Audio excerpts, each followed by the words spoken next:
அருணும் அவங்க தாத்தாவும் வீட்டு தோட்டத்தில் உட்காந்து ஜாலியாக பேசிக்கிருந்தாங்களாம். தாத்தா, உங்களோட பேசினாலே ரொம்ப சந்தோஷம். நீ சிரிச்சாதான் எனக்கு சந்தோஷம் அருண். ஒரு நாள் தாத்தா அருணுக்கு ஒரு விதையை கொடுத்து இதை பத்திரமா வச்சுக்கோன்னு சொல்லி கொடுத்தாங்களாம். உடனே அருண் போய் வீட்டு தோட்டத்தில் மண்ணை கிளறி அதை ஊனி வச்சானான். ஊனி வச்சுட்டு அது முளைச்சிருச்சான்னு தினம் தினம் வந்து பார்த்தானா. அது மறுநாளே முளைக்கலன்னு ரொம்ப கவலைப்பட்டான். இன்னும் முளைக்கவே இல்லையே. பொறுமையா இரு கண்ணு, ஆனா நான் ரொம்ப எதிர்பார்த்தேன். எல்லாம் சரியா வரும்.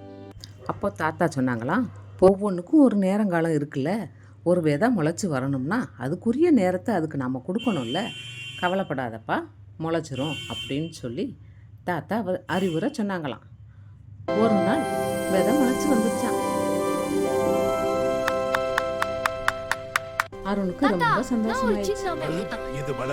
ஆமா, இந்த கிராமத்துக்கு இந்த கதை உங்களுக்கு பிடிச்சிருந்துச்சுன்னா லைக் பண்ணி சப்ஸ்கிரைப் பண்ணுங்க.